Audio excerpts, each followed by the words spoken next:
اعوذ باللہ من الشیطان اللعین الرجیم بسم اللہ الرحمن الرحیم الحمد للہ وکفی وسلام علی عبادہ الذین اصطفی. درود بھیجیے محمد و آل محمد.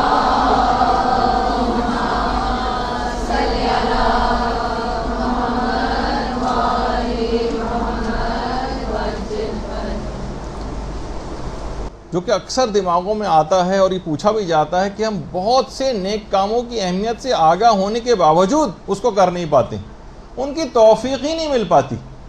نماز شب کے سلسلے میں کتنی آپ نے تاکید سنی، لیکن نماز شب کی توفیق ہی نہیں مل پاتی.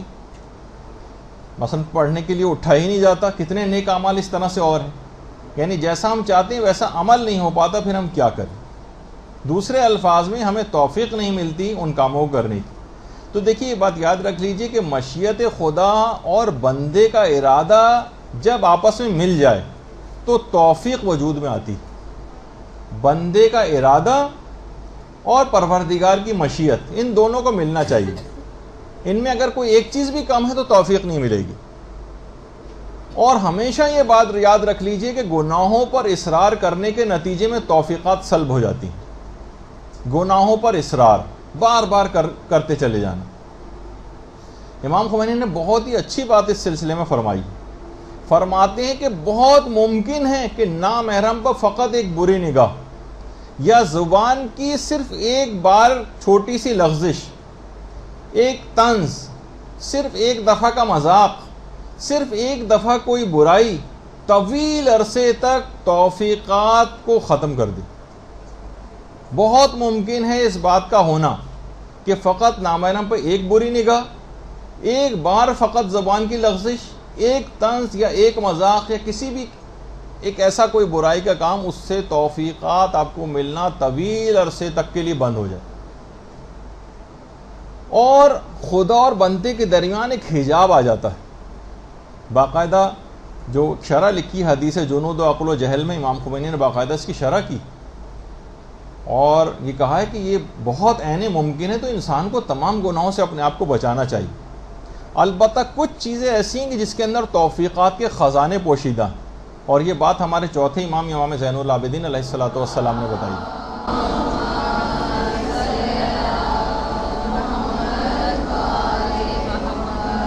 اور امام نے فرمایا کہ درود پڑھنے میں توفیقات کے خزانے پوشیدہ ہیں.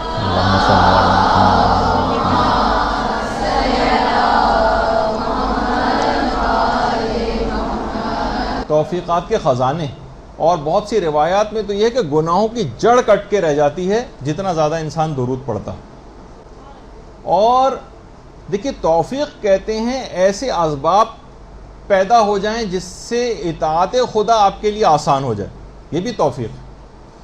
اور اس سے مسلسل پھر نیک کاموں کا صدور ممکن ہو جاتا ہے. آپ کرنے جاتے ہیں لیکن کچھ ایسے گناہ حائل ہو جاتے ہیں آپ کی راہ میں کہ آپ کے لیے اطاعت خدا کرنی آسان نہیں ہوتی. ایسی جگہ مثلا آپ کی شادی ہو گئی، کسی فاسق و فاجر شخص سے شادی ہو گئی، وہ آپ کو مثلا پردہ نہیں کرنے دے رہا ہے، وہ آپ کو کوئی اور اس طرح سے کاموں میں روڑے اٹکا رہا ہے، مثلا آپ کے کوئی اور رشتہ دار ایسا ہے جو آپ کو ان کاموں سے میں رکاوٹ ڈال رہا ہے. آپ مدرسے آنا چاہتی ہیں، وہ لوگ نہیں آنے دے رہے ہیں، مثلا تعلیم دین حاصل کرنا چاہ رہی ہیں، کسی اور جگہ سے کوئی رکاوٹ آ رہی ہے. نیک یعنی اس کا مطلب ہے کہ توفیق مل نہیں پا رہی. تو توفیق حاصل ہونے سے کیا ہوتا ہے کہ اطاعت خدا میں آسانیاں پیدا ہوتی ہیں، نیک کاموں کا صدور ممکن ہونے لگتا ہے، اور گناہوں سے انسان پرہیز کرتا ہے جس سے اس کی راہ پر چلنا بہت آسان ہو جاتا ہے. یعنی توفیق کے معنی یہ. اب جو چیزیں توفیقات دلواتی ہیں اگر آپ اس کے اوپر عمل کرنا شروع کر دیں تو یہ راہ کی ساری حائل رکاوٹیں ہٹتی چلی جائیں گی. سوال یہی تھا نا کہ کتنے نیک اعمال ایسے ہیں کہ ان کی اہمیت سے ہم واقف ہیں لیکن ہم کر نہیں پاتے، ہمیں توفیق نہیں مل پاتی کہ ہم اس کام کو کر سکیں. تو ایک تو طریقہ ابھی آپ نے سن لیا کہ محمد و آل محمد پہ درود پڑھنا، یہ توفیقات کے خزانے اس کے اندر پوشیدہ ہیں.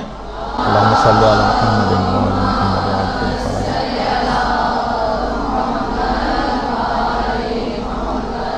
اور یہ توفیقات کو دلانے کے لیے بہترین ایک عمل.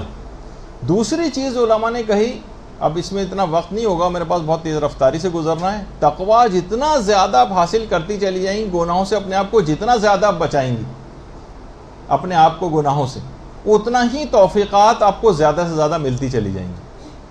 آپ عمل کر کے دیکھیے، ایک ایک کر کے گناہوں کو ٹارگٹ بنا کے کم کرتی چلی جائیں، آپ کو عبادات کی توفیقات ملتی چلی جائیں گی. اس کا اتنا وقت نہیں ہے, صرف ہیڈنگ ہی چاہیں تو لکھتی جائیں گی. دوسری چیز یہ ہے کہ جتنا علم بڑھاتی چلی جائیں گی اتنا توفیقات ملنی شروع ہو جائیں گی. علم کے بڑھنے کا توفیقات کی زیادتی میں بڑا عمل دخل. جتنا علم بڑھے گا اتنی توفیقات بڑھیں گی, جتنی جہالت ہوتی جائے گی اتنی توفیقات کم ملیں گی. تیسری چیز, جتنا زیادہ آپ استغفار اور توبہ کریں گی اتنی ہی زیادہ توفیقات ملیں گی, اور جتنا استغفار اور توبہ سے غافل رہیں گی توفیقات گھٹتی چلی جائیں گی. یہ سب آپ کے اختیار میں, جتنے چاہیں عمل کرتی چلی جائیں, جتنی چاہیں توفیقات کو بڑھاتی چلی جائیں.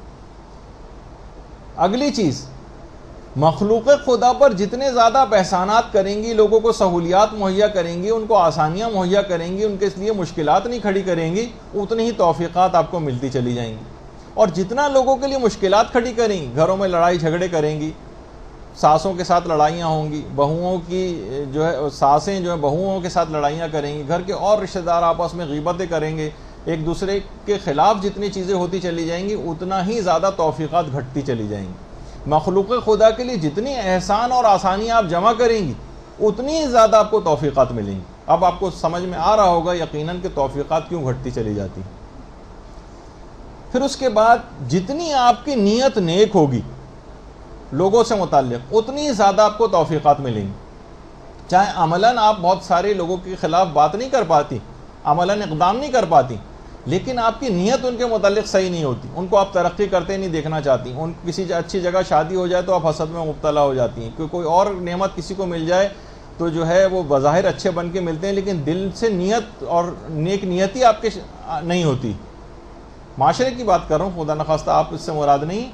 تو جتنی نیک نیتی ہوگی اتنی توفیقات ملیں گی, اور جتنا دیگر لوگوں کے لیے برائی آپ کے دل میں پائی جائے گی اتنی توفیقات گھٹتی چلی جائیں گی. اسی طرح سے اچھا اور دیندار دوست یہ توفیقات کو ملنے میں بڑا معاون ثابت ہوتا. اچھا دوست, اچھی دیندار سہیلیاں, اچھے دوست پیدا کرنا, وہ خود بھی نیکی کی راہ کے اوپر گامزن ہوتا ہے اور آپ کو بھی اپنے ساتھ لے کر چلتا ہے, اور نئی نئی نیکیاں آپ کو کرنے کو ملتی. اسی طرح سے دعا کرنا یہ خود توفیقات دلواتا ہے. جتنا آپ دعائیں کریں گی, جتنی آپ پروردگار عالم سے حاجتیں طلب کریں گی, جتنے زیادہ ائمہ کے واسطے دیں گی دعاؤں کے سلسلے میں, جتنی دعائیں ہوں گی اس کے مقابلے میں اتنی ہی زیادہ آپ کو توفیقات ملیں گی. اور اسی طرح سے علماء نے فرمایا کہ جتنا آپ کا صبر مصیبتوں کے اوپر, پریشانیوں کے اوپر بڑھے گا اتنی ہی آپ کی توفیقات میں اضافہ ہوگا. اور جتنا آپ بے صبری کا مظاہرہ کریں گی, کسی نے ذرا سا آپ کو کچھ کہہ دیا آپ بڑھ کے اس کو جواب دینے لگیں, کسی نے ذرا سا آپ کے خلاف بات کہہ دی تو آپ بھی اس کے پیچھے لگ گئیں, توفیقات کم ہوتی چلی جائیں گی. ان اللہ مع الصابرین جب بھی کہا جاتا ہے اللہ صبر کرنے والوں کے ساتھ ہے. جب اللہ ساتھ ہو جائے گا تو کتنی توفیقات حاصل رہیں گی. اور اسی طرح سے نیک کاموں کی تلاش اگر آپ کرتی رہیں گی کہ رضایت خدا کس چیز میں, جیسے کہ ہم نمازوں کا سلسلہ چل رہا ہے, بہتر سے بہتر نماز کیسے پڑھیں, ثواب کس میں زیادہ ہے, ثواب کس میں زیادہ ہے.